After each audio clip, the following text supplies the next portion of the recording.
안녕하세요. JD부장연구소의 소장 조동입니다. 오늘은 이러다 부러질 수 있다. 은행 사태 이대로 끝인가? 라는 주제로 말씀드리도록 하겠습니다. 2023년 3월 20일 화요일 시간입니다.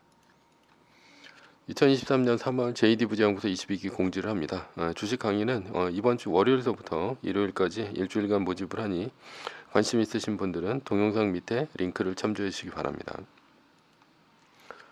유튜브 멤버십에서는 최근 JD부장연구소 투자 현황에 대해서 알 수 있습니다. 관심 있으신 분들은 동영상 아래 링크를 참조해 주시기 바랍니다.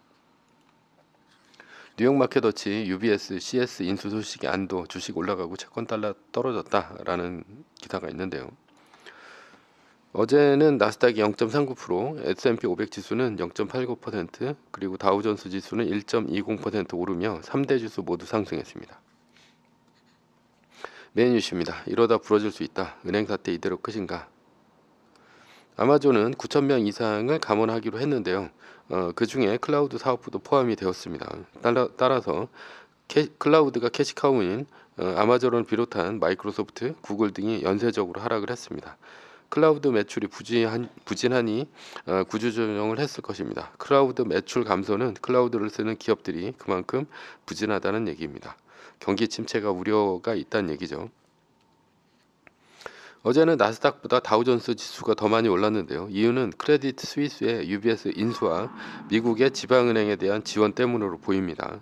그러나 은행의 위기는 아직 끝나지 않았습니다. 크레딧 스위스의 처리 과정에서 AT1, 우리말로는 이제 신종 자본증권인데요. 이것을 이제 0으로 상각 처리했습니다. 이 때문에 크레딧 스위스와 UBS뿐 아니라 유럽의 도이치뱅크 등 은행주들이 폭락을 했죠. 왜냐하면 유럽의 AT1에 속해 있는 코코본드 시장의 규모가 2,750억 달러에 이르는데 관련 ETF가 17% 넘게 떨어졌기 때문입니다. 코코본드와 같은 시장이 무너지면 안전자산인 국채가 오를 수가 있습니다. 게다가 미국의 퍼스트 리퍼블릭 은행의 위기도 끝나지 않았습니다. S&P의 신용등급 하향으로 인해 퍼스트 리퍼블릭 은행의 주가가 47%나 폭락을 했는데요. 일시적으로 JP모건을 비롯한 대형 은행의 예금이 퍼스트 리퍼블릭으로 갔지만 일시적인 봉합 수준이라고 시장은 본 것으로 보입니다.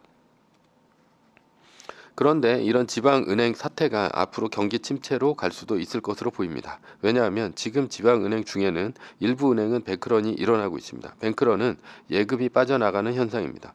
예금이 빠져나가면 대출과 연동되어 있기 때문에 대출을 줄여야 합니다. 이게 이제 지급 준비율과 관계가 있는데요. 예를 들어서 은행이 한국은행의 자금이 100이라고 한국은행에 예치한 자금이 100이라고 칩시다. 그 중에 지급 준비율은 한 8% 정도가 됩니다. 그래서 이제 8 정도가 되죠. 그러면 은행은 지급 준비율 8을 제외한 8%를 제외한 92%를 대출로 활용해 수입 사업을 합니다. 그런데 은행에서 예금이 빠져나가 100이 50으로 줄었다면 어떻게 됩니까? 지급 준비금은 반으로 줄어들게 되어 있습니다. 따라서 미리 나간 대출도 절반으로 줄여야 합니다. 그런데 지금이 어떤 상황입니까? 지방은행의 위기에 처하니 뱅크런이 일어나고 예금이 빠져나가고 있습니다. 빠져나간 예금은 스마트 뱅킹으로 골드만삭스, JP모건 등 비교적 안전한 큰 은행으로 갔죠. 이들 은행은 투자 은행입니다. 가계대출 등 비율이 적다는 얘기죠. 따라서 지방은행에서는 돈이 빠져나가면 결국 지방은행이 빌려준 대출을 회수할 수밖에 없다는 얘기입니다. 즉 유동성의 위기에 빠진 은행은 만기에 대출을 받은 기업 가계에 원금 상환을 하라고 압박할 수도 있습니다. 이러면 기업은 유동성 위기에 빠지고 가계 또한 주택담보대출을 상환해야 합니다. 연준이 원하는 상황이죠. 그러나 이제 급격한 것은 굉장히 경기 침체로 갈 수 있고 위험한 상황이 될 수 있습니다. 기업은 결국 주가가 떨어지고 집값도 떨어질 수 있다는 얘기입니다. 지금은 일부 은행에서만 위기가 있지만 뱅크런이 다른 지방은행 등으로 전이되면 시장은 유동성이 마르면서 경기 침체로 갈 수도 있습니다. 이러한 위험 때문에 지금 비트코인, 금 등 대체 자산이 오르고 있습니다. 비트코인은 올 초 대비 2만 불이 안 되었는데 은행의 유동성 위기가 불거지며 28,000불을 넘어가며 67%가 올랐고요. 금도 온스당 2,000불을 넘어가고 있습니다. 반면에 경기 침체 우려로 석유 가격은 떨어지고 있죠. 양적 완화가 아니라고 하는데 지금 연준의 대체 대조표는 늘어나고 있습니다. 양적 완화 맞습니다. 곧 기준금리 인상도 멈출 것으로 보입니다. 이런 와중에 한국 시간 목요일 새벽 3시 30분에 FOMC가 열려 금리 결정을 합니다. 시장은 3시 30분 FOMC가 열리면 파월의 연설을 듣고 반응을 할 것입니다. 지금은 25bp 올리는 확률이 약 80% 정도로 높습니다. 그러나 금리를 올리지 않을 확률도 약 20% 정도 됩니다. 목요일 새벽 5시 정도면 주가의 방향이 정해질 것으로 보입니다. 만약 FOMC에서 금리 동결을 한다면 주가는 떨어지고 채권 가격은 올라갈 것입니다. 왜냐하면 금리 동결은 시장이 생각보다 훨씬 시장 상황이 안 좋다고 받아들일 것이기 때문입니다. 즉 위험 선호보다는 자산 선호로 바뀔 것이기 때문이죠. 애플 전고점 157.40입니다. 리밸런싱이고요.